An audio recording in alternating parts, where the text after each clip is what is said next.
Another lawsuit is filed against UNC and the Board of Trustees.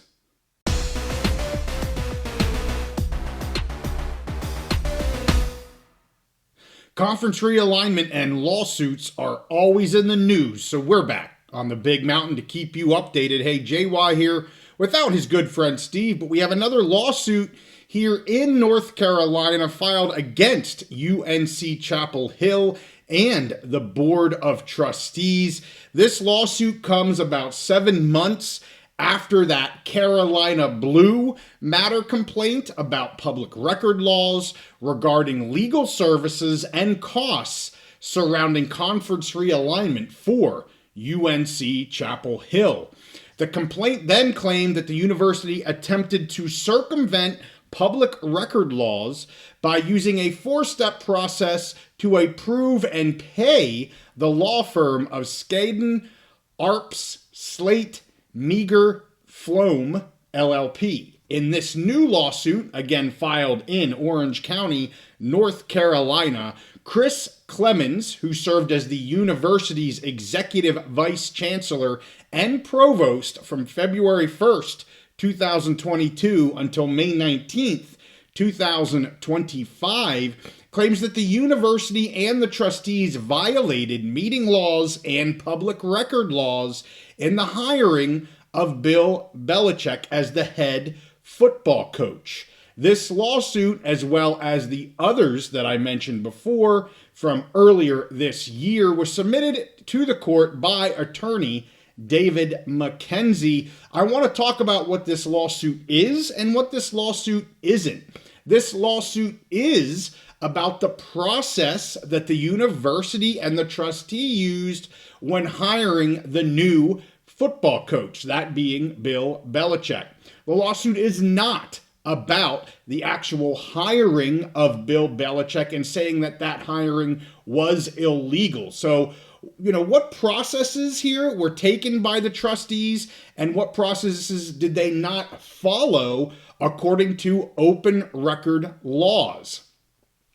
They all surround this open meetings law and the public records law for the state of North Carolina and what was discussed during the private closed door sessions under the personnel exemption. And I'll get into the details of what they did talk about that they should not have talked about. Here in the lawsuit, it states that more than just personnel issues and items about granting candidates tenure was discussed. So an item that is a personnel exemption would be talking about an individual candidate's tenure agreement and whether or not they were going to give, grant a candidate tenure.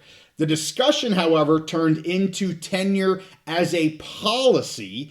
Policy is not an allowed item under this closed door or closed session discussion, and it must be debated in the public forum, not in a closed door executive type of session.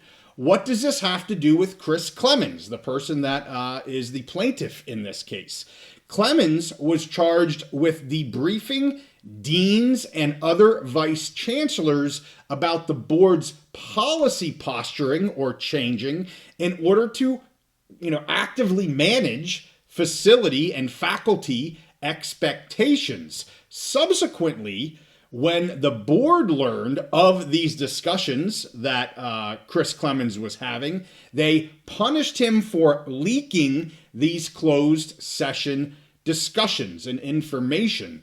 The lawsuit says there has been a systemic misuse of closed door sessions to hide policy debate from the public view. Again, a systemic misuse of these executive sessions. They list several items here within the lawsuit.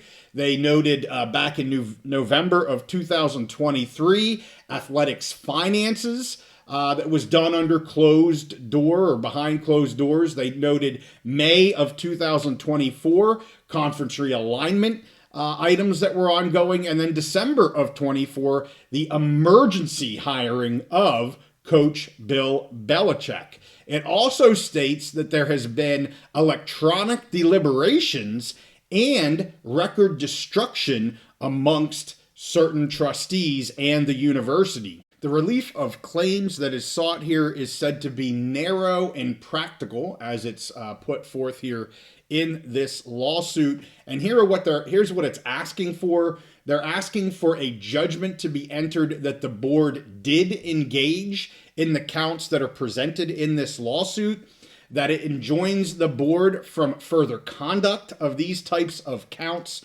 into the future, that the board adopts procedures, and also that they are trained on what can and can't be done in closed door sessions or discussed in closed door sessions, that they pay for all attorney fees of this lawsuit, and that they retain jurisdiction to monitor and enforce compliance with the court's order here within this lawsuit. So again, this isn't that Bill Belichick's hiring was illegal, but this is about the policies and practices of the Board of Trustees and how they go about doing business behind closed doors, in that they're doing more than they are allowed to by law in the state of North Carolina. So we keep an eye on this because we do believe UNC is a tipping point here for the next phase of realignment, as well as some other ACC schools. And you're seeing that political posturing here between the state board of UNC Regents and just the UNC Chapel Hill Board of Trustees. We've covered that many times in different discussions here on the pod, and we'll continue to follow that. So, hey, we thank you guys for watching this one to bring clarity to what is going on there with these lawsuits. Make sure you like this episode, subscribe if you like our content, and we'll see you next time on The Big Mountain.